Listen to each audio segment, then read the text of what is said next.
As Sean Diddy Combs awaits the decision on his third bail request in appeals court, he was back in court last Thursday to get the latest updates on his criminal case. As the trial for his sex trafficking case approaches, we might hear less from his attorneys during the court session. We learned about their efforts to exclude a key piece of evidence against him, as well as the trial date, and the evidence found in the hip-hop mogul mansions. Additionally, there was a discussion about the support he's received from his family. Here's a recap of the court proceedings, and much more. First, let's talk about Sean Combs and his large defense team, who were back in court on Thursday in front of yet another new judge, Aaron Supermanian.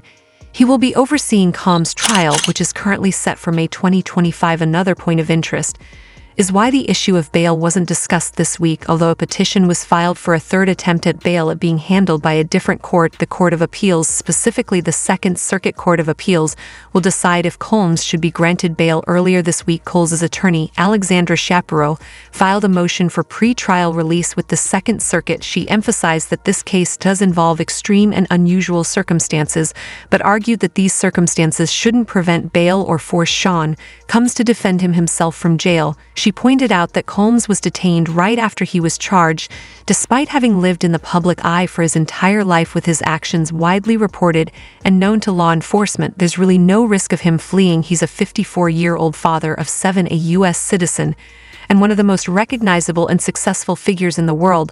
The hype surrounding Sean Combs' arrest has skewed the way his bail situation is being viewed, despite his willingness to agree to strict conditions that would eliminate any risk of flight or danger. He was not released pending trial. In fact, Combs proposed a $50 million bail package, offering his Miami home and his mother's home as collateral. He committed to staying in close contact with authorities, only communicating with certain people, and even suggested hiring a third-party security team to monitor his home if he were placed under house arrest. However, 2 judges denied his bail requests, so Combs has been behind bars at the Metropolitan Detention Center in Brooklyn since September 16. Southeast. One of the reasons cited for keeping him locked up is his alleged influence and reach. Prosecutors have claimed that Combs engaged in witness tampering and intimidation. However, his legal team disputes this, acknowledging that he had discussions about the civil lawsuits he was facing, but insisting that he was unaware of any investigation by the Southern District of New York. Once he learned about the investigation, his appeal motion states that he made sure to cut off contact with those individuals. The motion notes, while the government vaguely described contacts with 2 grand jury witnesses, it provided no evidence of threats or intimidation. They only mentioned there were 14 contacts between Mr. Combs and one witness, as well as another witness who was contacted multiple times. Defense counsel clarified that these contacts did not involve any obstruction or witness tampering. For example, one of the witnesses reached out to Combs, not the other way around. She informed him, "I'm a grand jury witness."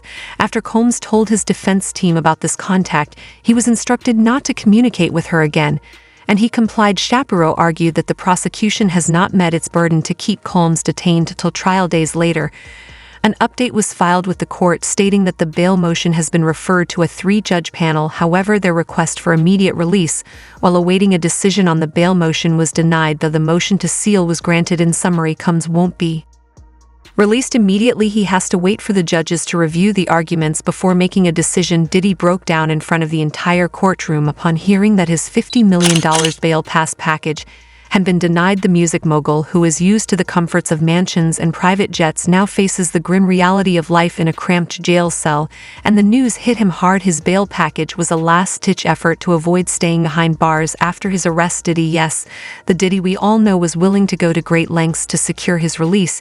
He proposed a staggering $50 million bail, an eye-popping amount that left everyone in disbelief. His legal team crafted this massive offer, essentially throwing every valuable asset Diddy had into the mix to try and get him out, even if just temporarily. To start, he offered a jaw-dropping $50 million in bail.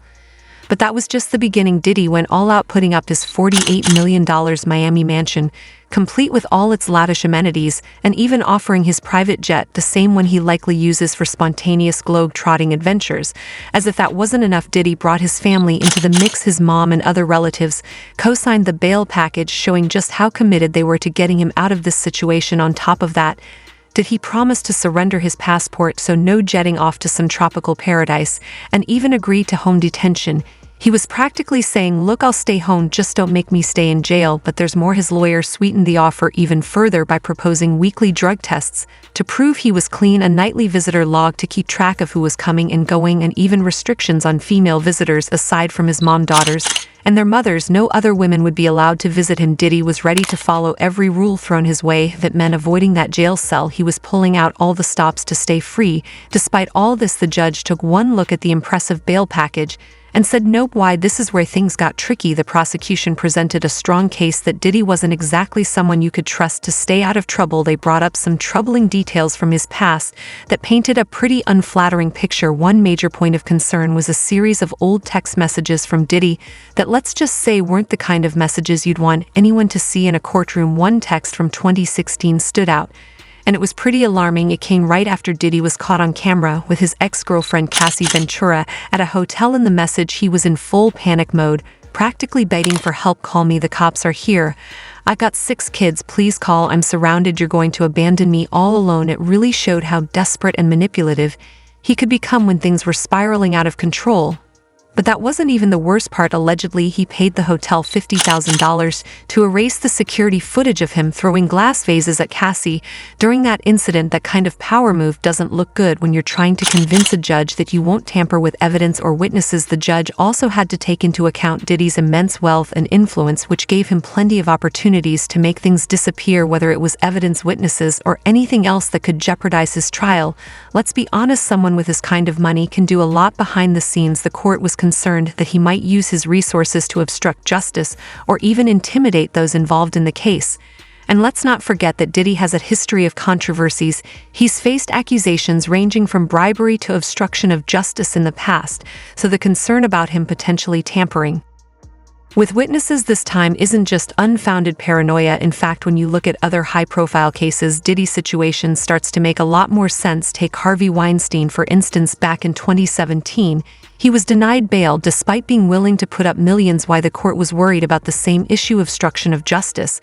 And then there's Jeffrey Epstein, who also proposed a hefty bail package, but the judge shot it down out of fear that he'd use his wealth to either flee or tamper with witnesses. The courts have dealt with these scenarios before, and they weren't about to take any risks with Diddy. Why? The music mogul couldn't handle the news when Diddy heard in the courtroom that his $50 million bail offer was rejected and realized he wouldn't be going home. It felt like watching someone crash into a wall at full speed. Witnesses reported that looked utterly shaken, as if all the pressure he had been under for weeks had suddenly come crashing down. Picture this: a man who has spent decades living in luxury and always being in control is now reduced to someone barely holding it together.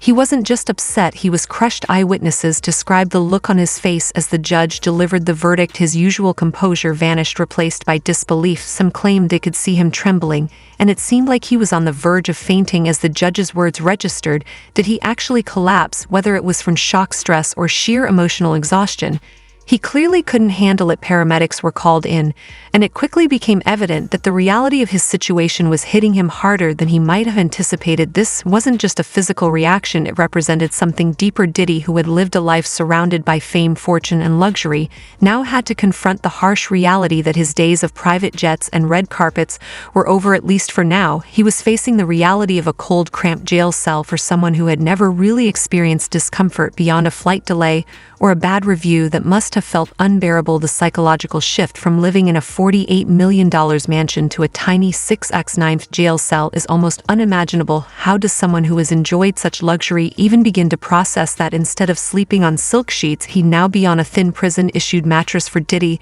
this was likely the moment everything hit home. He's always been in control over his career, his image, and even the people around him, but now he found himself in a situation where his money and influence couldn't save him. That's a tough blow to anyone's ego. But for someone like Diddy, it felt like a complete nightmare. He was no longer the one calling the shots now. He was at the mercy of a system that couldn't be bribed or outsmarted. No amount of charm, swagger, or cash could make this problem disappear.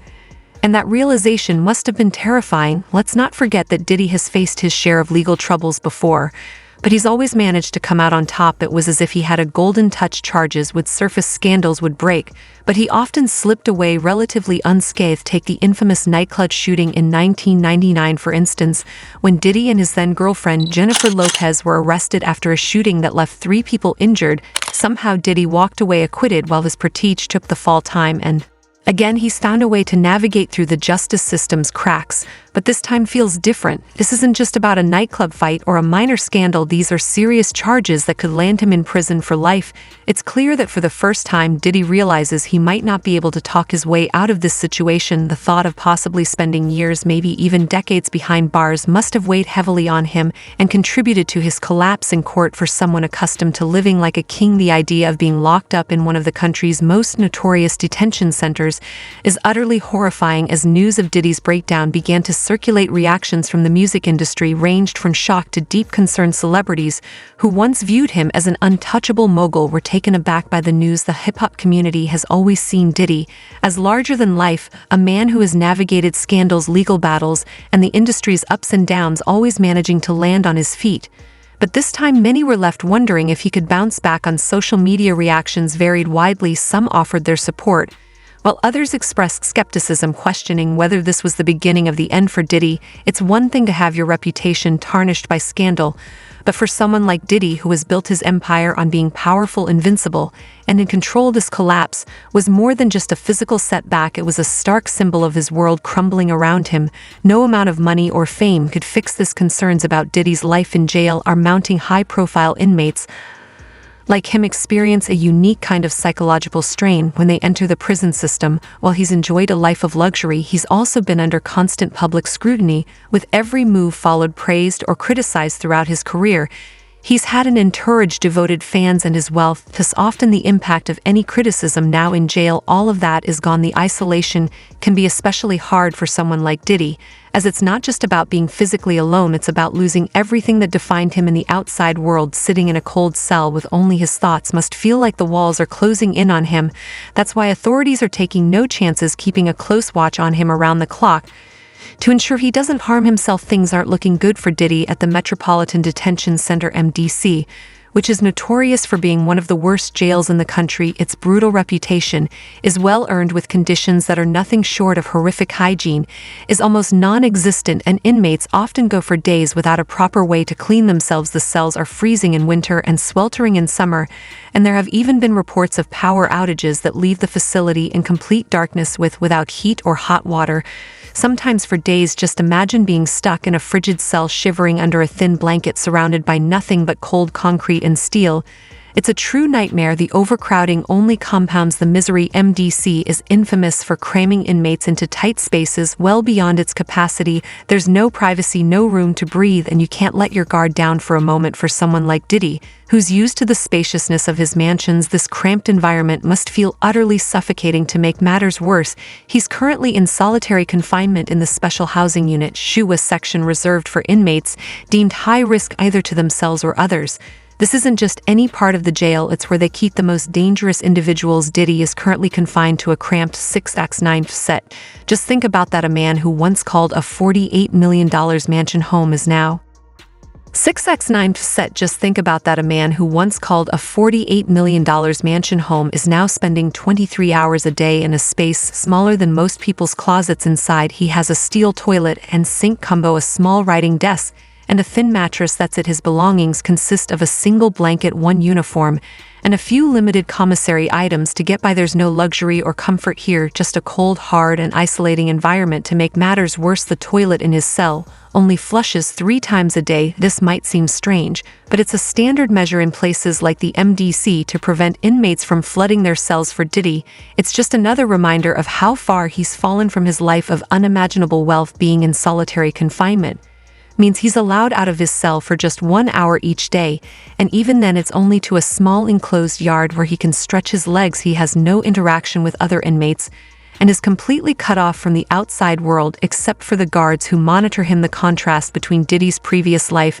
and his current situation couldn't be more drastic. Just a few months ago, he was flying on private jets, attending glamorous parties, and living in sprawling estates. Now his entire existence has been reduced to a tiny jail cell with barely enough room to move. He's gone from a life of endless luxury to the harshest reality, and that's a change no amount of money can fix. Amount of money. Right now, Diddy's cell is far from the comforts he's used to. There are no silk sheets or designer furniture here. Instead, He's stuck with metal furnishings and a blanket that likely feels more like sandpaper than anything cozy. To make matters worse, Diddy has another significant concern: his safety. Given his celebrity status and the nature of his charges, he's a prime target in jail. In the prison subculture, taking down a high-profile inmate like Diddy is seen as a badge of honor, something to brag about. His lawyers are already worried about his safety and have even sought to transfer him to a different facility in New Jersey, where they believe he would be safer. The charges hanging over him are nothing short of terrifying, especially for someone of his stature.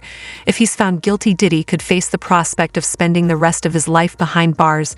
But what do these charges really mean, and how did things get so serious? Essentially, the charge he's facing is akin to what you'd see with someone running a criminal enterprise, similar to a mafia boss. But with his own twist. In Diddy's case, authorities are accusing him of using his business's music and empire connections and immense wealth to cover up or even orchestrate some serious illegal activities.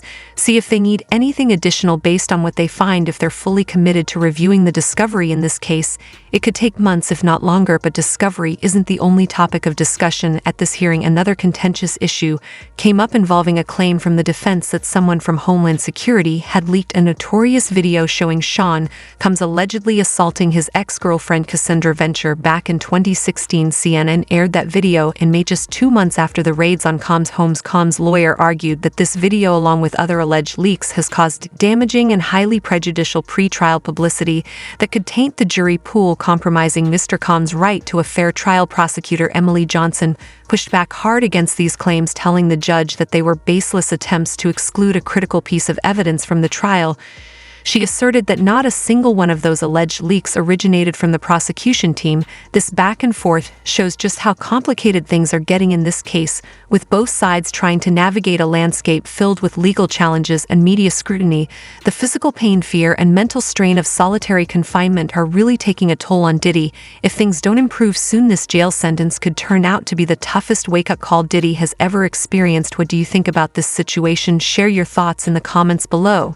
And thanks for watching my video.